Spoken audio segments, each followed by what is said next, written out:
Germany did not give birth to a monster, history and circumstance assembled one. Adolf Hitler entered the world on April 20, 1889, in the modest Austrian town of Braunau am Inn, a quiet border place where two empires breathed down each other's necks. The river moved slowly, trains clattered toward Germany. On paper, his arrival meant nothing. In hindsight, it was a fuse being laid. His father, Alois Hitler, was a customs officer, orderly, ambitious, with a temper like a locked door that could slam without warning. He trusted hierarchy, distrusted softness, and ran his household like a small outpost of the civil service. His mother, Clara, was the counterweight, devout, gentle, patient in the way only a woman whose buried children can be. Between those poles of iron and light, young Adolf learned two lessons he would never forget: fear compels obedience, and love, when scarce, becomes an idol. At school he was a contradiction. He could focus obsessively on what fascinated him: architecture, heroic tales, grand histories, then drift into defiance the moment authority pressed down. Teachers called him gifted yet insubordinate. Classmates remembered a boy who wanted to lead but refused to be led. He sketched buildings and dreamed of cathedrals, holding to the idea that beauty could be built high enough to outrun insignificance. Then the floor gave way. Alois died when Adolf was 13, removing the fist but also the frame that held the family together. Money shrank, choices narrowed. Clara kept believing in his talent, and when Adolf announced he would be an artist, she did not laugh. She prayed. In 1907, cancer answered back. He sat by her bed as morphine cooled her pain. Her death carved a private crater he would never fill. Later he would write that the world lost its goodness that day. More truthfully, he lost the one person whose goodness made his world bearable. He went to Vienna to prove himself to the Academy of Fine Arts. Twice he applied. Twice the answer was no, the cruelest syllable in a young man's lexicon. Rejection turned ambition into indictment, of examiners who couldn't see, of critics who didn't understand, of a city that dazzled and despised in equal measure. He slipped from boarding rooms to men's hostels, painting postcards of monuments he could not afford to enter. In soup kitchens, pride tasted like thin broth. At night he read history, philosophy, pamphlets that reduced the complexity of the world to simple hierarchies of us and them. Vienna taught him something larger than art. It showed how mass politics worked. On street corners and in beer halls he watched orators conjure certainty out of frustration. He observed uniforms and banners, torches and marching songs, the choreography of belonging. He absorbed the city's currents: nationalism, anti-Semitism, the cult of strength, and found that ideas coded in emotion passed more easily into the bloodstream. He began to narrate his life as a thwarted destiny. The failed artist wasn't a failure, he was a hero delayed by enemies. The vast, impersonal machinery of a modern city, its press, banks, theaters, ministries, looked to him like a stage set erected by conspirators. It was an intoxicating frame: if the world is rigged, your defeat is proof of your importance. Victimhood became a fuel, and grievance became a map. By 1913, he drifted to Munich, carrying little more than a portfolio, a second-hand coat, and the conviction that he had been chosen for something undefined. The city felt German in a way Vienna never had. He breathed easier. Fate, or something like it, was already packing the next scene. The guns of Europe were being cleaned. August 1914. Flags rise like a forest, crowds roar as if history itself has come to watch. The war that will end by Christmas opens like an iron gate and never seems to close. For 25-year-old Adolf Hitler, it is revelation. The army offers what home, school, and the art world never gave: a straight road, clear orders, and the right to merge his small life with a colossal purpose. He volunteers for the Bavarian army. The former vagrant dons a uniform and becomes a runner, carrying messages through a geography of terror that hardly has words: trenches, wire, shell holes filled with brown water, the green itch of gas. He learns to move through death the way a courier moves through rain, head down, relentless, a letter that must be delivered. He is dutiful, austere, awkward with camaraderie yet capable of risk. For this, he earns the Iron Cross, first class, a rare distinction for a corporal, a decoration that will later glow in photographs like a credential from fate. The front does more than harden him, it reorders his ethics. Courage becomes endurance. Mercy looks inefficient. The landscape teaches him that violence, properly organized, is a kind of truth, more persuasive than argument, more democratic than debate. When artillery speaks, all men listen. He watches frightened recruits turn into believers under the drumbeat of fear and repetition. A formula etches itself in his mind: ritual plus rhythm plus unity plus enemy equals meaning. Then, the collapse. In 1918, blinded by a gas attack and recovering in a military hospital, he hears that the Kaiser has abdicated and Germany has asked for armistice. It feels impossible. Not because Germany is invincible, but because surrender violates the story soldiers tell themselves to survive. He cannot process defeat as a fact, he must convert it into a plot. In the alleys and barracks a legend circulates, the Dolchstoss, the stab in the back. It claims the army was undefeated in the field and betrayed at home by Jews, Marxists, profiteers, and weak politicians. For millions, this is a balm for pride; for Hitler, it is a revelation that organizes chaos into clarity. If betrayal explains defeat, then purge promises rebirth. The line between grief and revenge dissolves. He returns to a country he barely recognizes, the shaky Weimar Republic, hyperinflation emptying wallets by noon, veterans selling medals they once would have died for, street brawls between radicals in red and brown. A loaf of bread can cost a week's wage by morning and two by night. Parents measure meals in cigarettes and luck. In beer halls men pass from despair to euphoria and back again with each shouted speech. Here his voice finds its instrument. He begins speaking, first to small groups of soldiers, then to larger crowds hungry for explanation. He is not eloquent in any classical sense, he is rhythmic, mastering the rise and fall, the murmur and the strike. He starts conversational, even hesitant, then tightens and darkens, building toward a crescendo where logic is replaced by certainty and doubt is expelled as treason. The content is simple: honor lost, enemies named, glory promised. The technique is precise: repeat, inflame, redeem. What the war taught him, about fear, unity, and the narcotic of shared purpose, becomes his political grammar. He will not persuade, he will enlist. He will not argue with opponents, he will define them as contaminants. He will not offer policies, he will offer belonging. And he will insist that the nation's wound is not a scar to be lived with, but an infection to be cut out. By the end of 1919, he has found the audience he needed and the Germany that needed him. The stage is small, smoky rooms, tables sticky with beer, but the acoustics are perfect. Every sentence booms against the walls of humiliation and returns as applause. Soon he will enter a tiny political club whose name few remember. Soon he will rename it, rebrand it, and refit it with symbols sharp enough to cut. But in this moment, between the trenches and the podium, one transformation is complete: a failed artist has become a man who believes that words can move nations the way artillery moves earth. The rest follows with the logic of a landslide. Munich, 1919. Germany was a ghost wandering through its own ruins. The Kaiser was gone, the empire dissolved, and the republic that replaced it looked weak, shameful, almost foreign. Veterans begged in the streets wearing medals that no longer meant anything. Factories closed, savings evaporated, revolution simmered in every corner.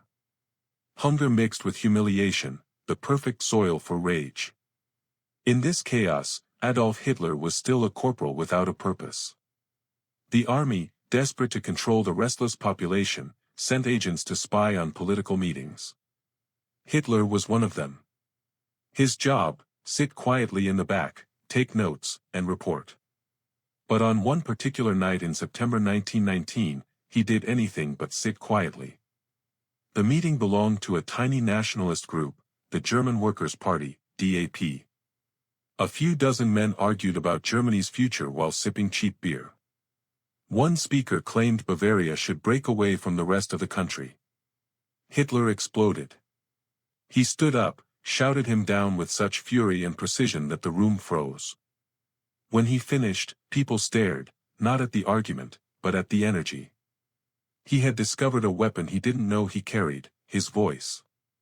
Days later, the party invited him to join. He hesitated only for a moment. He didn't just want to attend meetings. He wanted to transform them. The DAP was small, barely 50 members, but Hitler saw potential in its chaos. He understood instinctively what others didn't: politics wasn't about policies. It was about emotion, rhythm, theater. He began speaking regularly in beer halls, using what he'd learned in the trenches and the streets of Vienna: how anger can unite strangers faster than hope. He studied his audience as carefully as an actor studies lighting. He started quietly, conversationally, almost hesitant, allowing the room to underestimate him. Then he built tension, line by line, repetition by repetition, until his words hit like drumbeats. He didn't talk to people, he talked through them, turning each listener into a part of a collective heartbeat. By 1920, he was no longer a messenger. He was a conductor of emotion. The German Workers' Party changed its name that year to something longer and louder: National Socialist German Workers' Party, the NSDAP. Hitler designed its emblem himself, a black swastika in a white circle on a red background. He chose the colors of the old imperial flag, red, white, black, to invoke nostalgia, and added the ancient symbol of the swastika to promise rebirth. It wasn't random design. It was psychological architecture. He introduced uniforms, banners, torches, parades, the ingredients of belonging. Every meeting became a ritual, every speech a ceremony. People who entered as isolated men left as parts of a machine. Politics, he once said, is not reason, but instinct. And he crafted that instinct with scientific precision. Every movement needs direction, and direction needs opposition. Hitler gave his followers both. He painted a vision of Germany as a pure, noble body, poisoned by alien elements. The culprits were always the same: Jews, Marxists, intellectuals, foreign powers. To the desperate, his words made pain logical. To the angry, they made hatred sacred. He didn't invent anti-Semitism, but he industrialized it. He turned old prejudice into a political engine. For every loss, there was a traitor; for every humiliation, a saboteur. He replaced reason with rhythm, short sentences, strong contrasts, constant repetition. If you say something loud enough, long enough, and with enough conviction, the crowd begins to chant it back to you, and the echo becomes proof.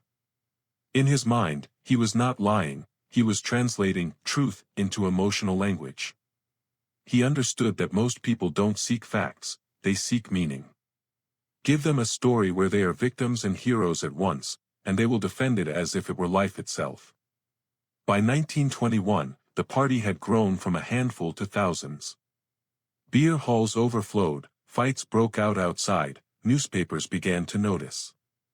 The uniformed men of the SA, the brown shirts, appeared, giving structure to chaos. They marched, sang, intimidated, and idolized their leader. For the first time in his life, Hitler had what he had always craved: a stage, a following, and a destiny that seemed to respond when he spoke.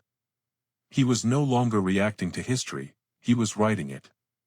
He built his myth deliberately: a soldier betrayed by politicians, a prophet risen from poverty, a voice chosen by fate to restore greatness.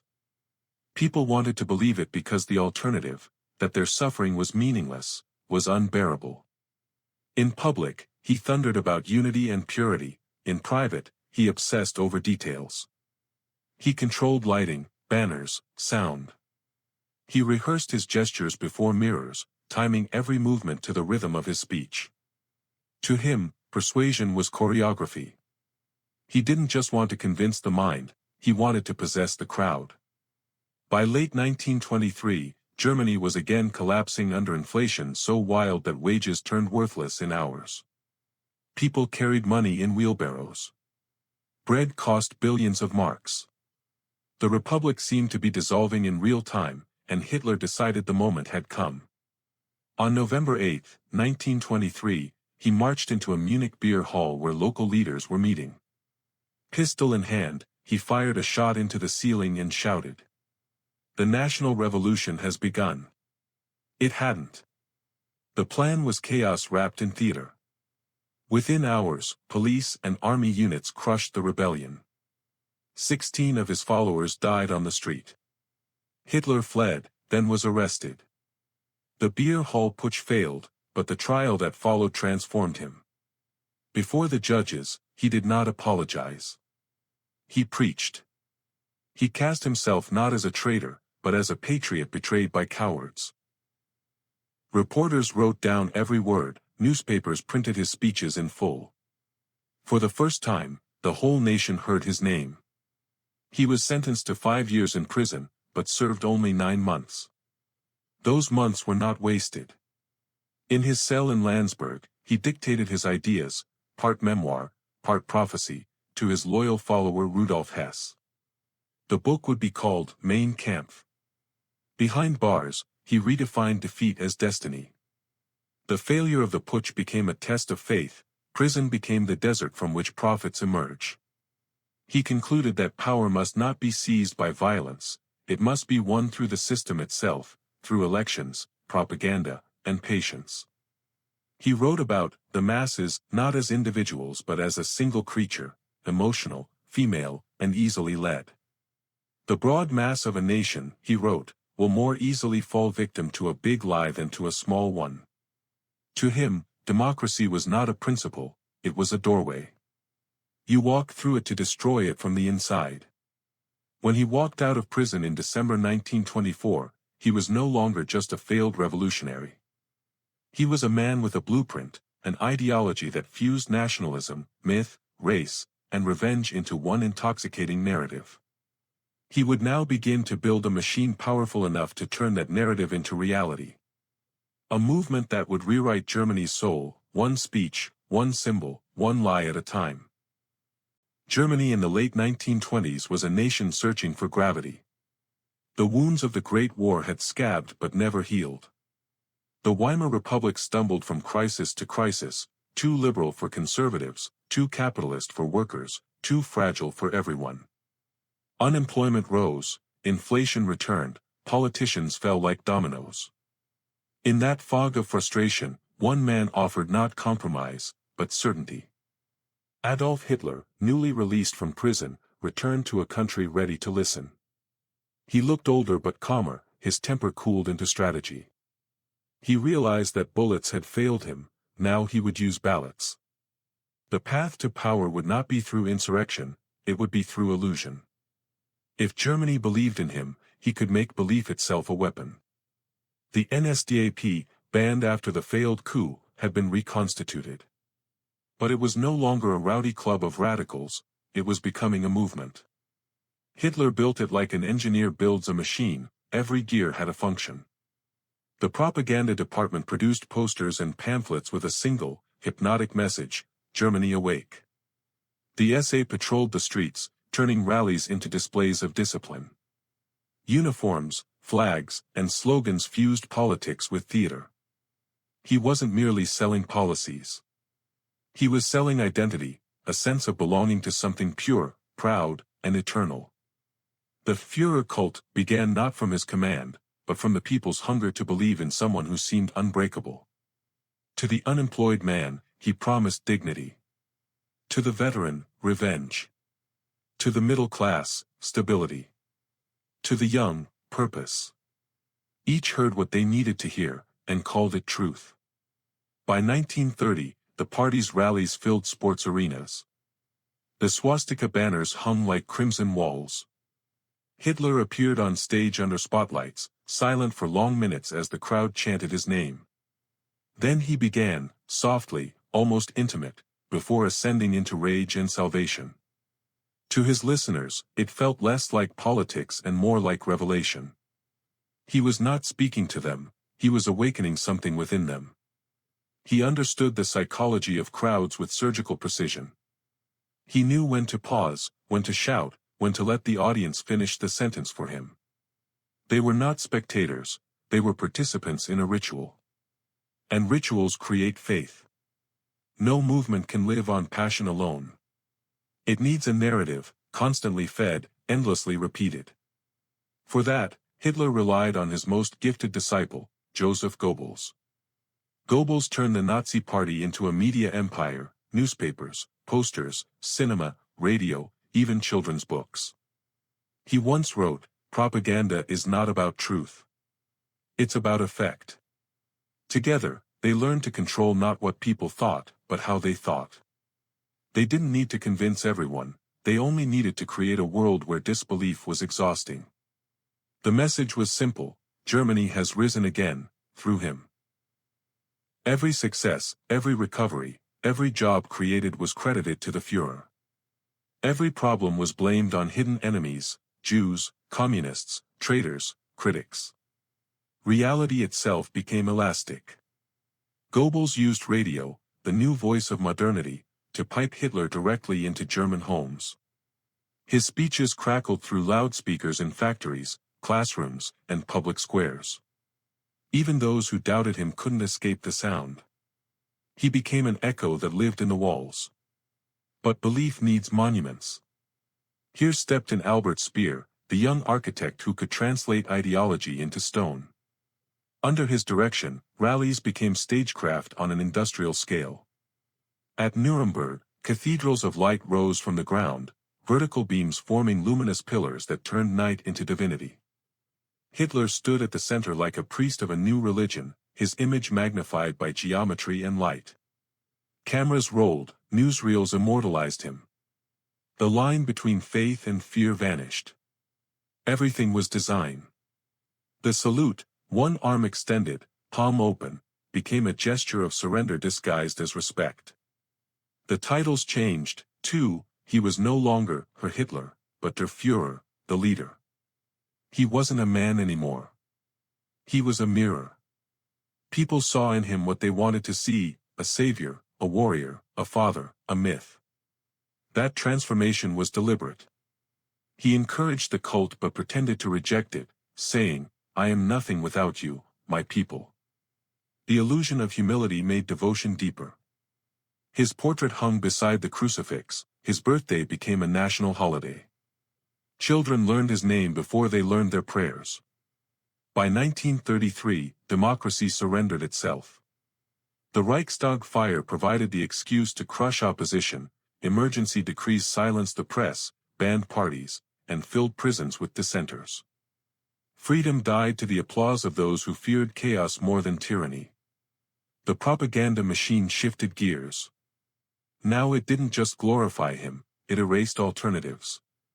Posters showed him surrounded by light, touching children, blessing workers, gazing into the future. He was the face of hope and the justification for terror. In every newspaper headline, his name appeared like punctuation between miracles. The Gestapo enforced fear where faith wavered. Neighbors reported neighbors.